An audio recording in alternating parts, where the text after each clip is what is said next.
Hello student, good morning. Today we are going to start our lecture with exercise 4 section B, sum number 6. I am reading a question, you have to listen it carefully. Sum number 6. For a company making pipes, the following information of diameter in centimeter of pipes is obtained. Find the range of the diameter of the pipes. क्या find करना है? Range find करना है. Diameter centimetre में दिया हुआ है और नंबर ऑफ पाइप्स भी दी गई है. रेंज किसका फाइंड करना है? पाइप्स का फाइंड करना है. Right. Find the range of the diameter of the pipes. यानी पाइप्स के डायमीटर का हमें क्या फाइंड करना है? रेंज फाइंड करना है. तो लिसन इट केयरफुली. यहाँ पे डायमीटर दिया हुआ है. रेंज का फॉर्मूला है highest value minus lowest value. तो यहाँ पे सबसे हाईएस्ट वैल्यू कितनी है? 120 है और सबसे लोएस्ट 20 है. तो हमारा रेंज कितना होगा? 120 minus 20. So our range is 100 हो जाएगा. So let us start our sum. सबसे पहले हम स्टेप बाय स्टेप सम करेंगे. Now look at here student, what we have to find from the question. XH it means highest value find करनी है. XH is equal to upper limit of last class. We have to find upper limit of the last class. Last class है हमारा 100 to 120, right? तो 100 to 120 में सबसे last class का 120 हो गया highest. और XL means lower limit of the first class अथवा तो initial class, right? initial class का 20 to 40 है, right? तो 20 to 40 में initial class की लोअर लिमिट क्या हो गई? 20 हो गई. सो हमने XH कितना फाइंड किया? 120. XL कितना फाइंड किया? 20 फाइंड किया हुआ है. सो हम रेंज फाइंड करेंगे. Range is equal to formula है XH minus XL. So 120 minus 20 is equal to answer आएगा 100. So 100 centimetre. हमने रेंज फाइंड कर लिया है 100 centimetre. Our sum is over here. Now moving to the next sum. Next sum, sum number 7. The 25th and 75th percentiles of a frequency distribution are 72.18 and 103.99 respectively. Find the quartile deviation. तो हमें क्या find करना है? Quartile deviation find करना है. यहाँ पे हमें Q1 और Q3 दिया गया है. तो Q1 क्या हो जाएगा हमारा? 25th ऑब्जर्वेशन वो हमारा क्या हो जाएगा? Q1. और 75th परसेंटाइल्स वो हमारा क्या हो जाएगा? Q3. 25th परसेंटाइल्स हमारा Q1, 75th परसेंटाइल हमारा Q3. उसमें से हमें क्वार्टाइल डेविएशन फाइंड करना है. तो हम फॉर्मूला रखिए, फाइंड करेंगे. Now look at here student, question के मुताबिक 25th percentile according to the question Q1, उसको क्या कहा जाएगा? Q1 कहा जाएगा. उसका डिजिट्स आ रहा है 72.18. अंडरस्टैंड. और 75th percentile it means Q3 हो जाएगा. उसका आंसर हमें दिया गया है 103.99. तो हमें क्या फाइंड करना है? Quartile deviation. So quartile deviation is equal to हमारा फॉर्मूला होगा QD is equal to Q3 minus Q1 divide by 2. Now look at here student, what is our Q3? Q3 is equal to 103.99 and what is Q1? 72.18 divide by 2. और 103.99 में से 72.18 minus करेंगे तो answer आएगा 31.81 divide by 2. अब 31.81 divide by 2 करेंगे तो answer आएगा 15.905. यानी अप्रोक्स उसका आंसर होगा 15.91. अंडरस्टैंड. तो this is our answer for QD quartile deviation. ये 1 कैसे आया? तो यहाँ पे 5 है, थर्ड डिजिट्स. हमें पता है कि 5 और 5 से ज़्यादा डिजिट हो तो आगे एक ऐड कर दिया जाता है. तो 15.91 is our answer. Our sum is over here. Now moving to the next sum. Sum number 8. 7 students of a group of get 20, 20, 20, 20, 20, 20, 20 marks in a test of 25 marks. What is the standard deviation of their marks? So listen this carefully, students. All the observation are same. So all the observation are of same magnitude. Hence standard deviation marks S will be क्या हो जाएगा? 0. Why? Because all the observation are same here. That's why standard deviation हमारा यहाँ पे answer क्या हो जाएगा? 0 हो जाएगा. So let us write down its answer.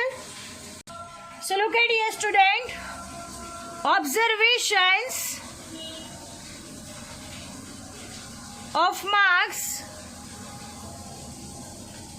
20, 20, 20, 20, 20.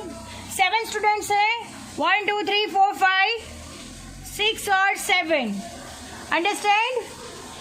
So 7 students के 20 marks है. All the marks are same. सब हम इसका आंसर लिखेंगे. All the observation are of same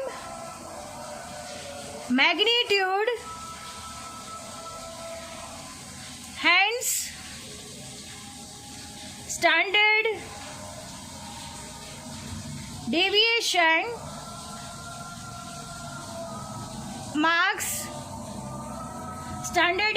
marks S will be 0.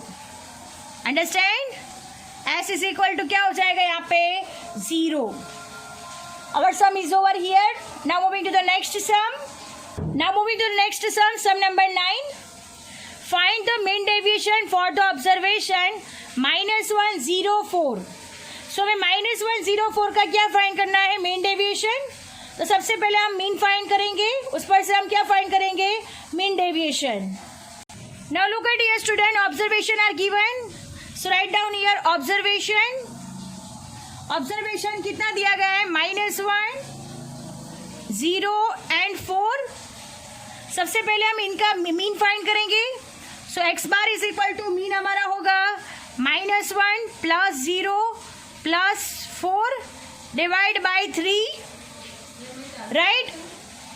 4 में से 1 जाएगा तो 3 आएगा. 4 plus 0 4. 4 में से 1 जाए तो 3. बिगर की साइन प्लस है, that's why plus 3. So 3 cancel. तो एक्स बार हमें मिलेगा 1. अंडरस्टैंड? एक्स बार हमने 1 फाइंड कर दिया है. अब मीन डेविएशन का फॉर्मूला क्या होता है? यहाँ पे साइड पर सिग्मा मॉड्यूलस में x माइनस एक्स बार. राइट? x माइनस एक्स बार मॉड्यूलस में.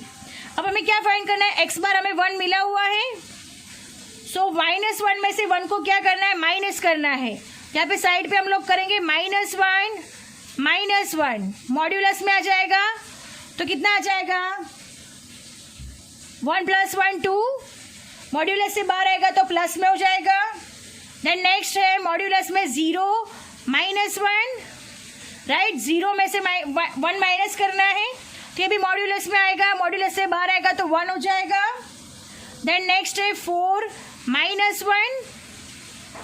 Because x bar is equal to 1 है तो 4 में से 1 जाएगा तो मॉड्यूलस से बाहर आएगा तो +3. राइट? तो हम सिग्मा x माइनस एक्स बार का प्लस कर देते हैं. तो 2 + 1 3, 3 + 3 6.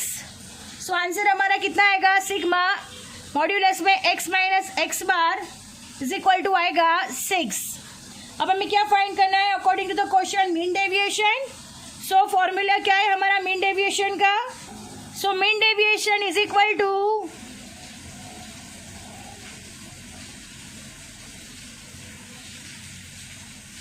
टू सिग्मा मॉड्यूलस में x minus x bar divide by n. Right? तो 6 divide by n is equal to कितना है हमारे पास? 1 2 3. सो 6 डिवाइड बाय 3. 3 2 जा 6. सो मीन डेविएशन हमारा कितना हो गया? आंसर 2. अंडरस्टैंड? तो M D is equal to answer आएगा हमारा 2. M D is equal to 2. to answer. Understand? Our sum is over here and section B is also over here. Now moving to the next section C.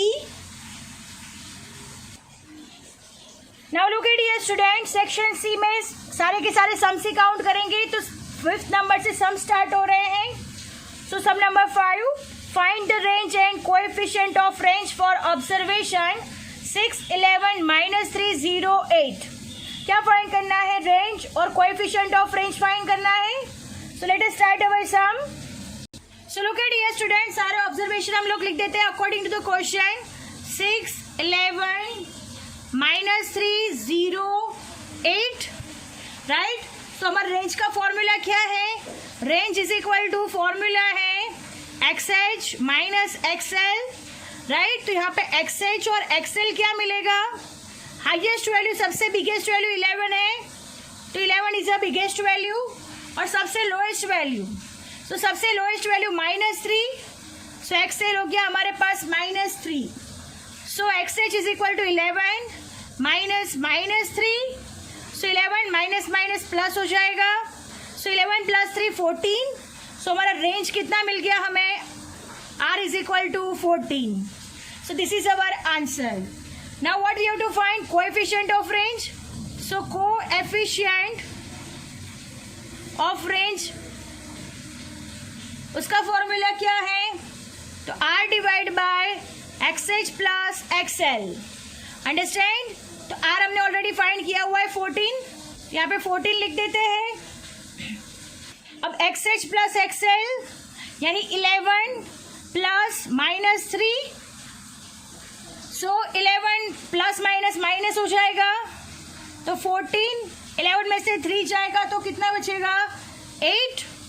So 14 divide by 8, तो answer आएगा 1.75. तो हमारा coefficient of range कितना हो गया?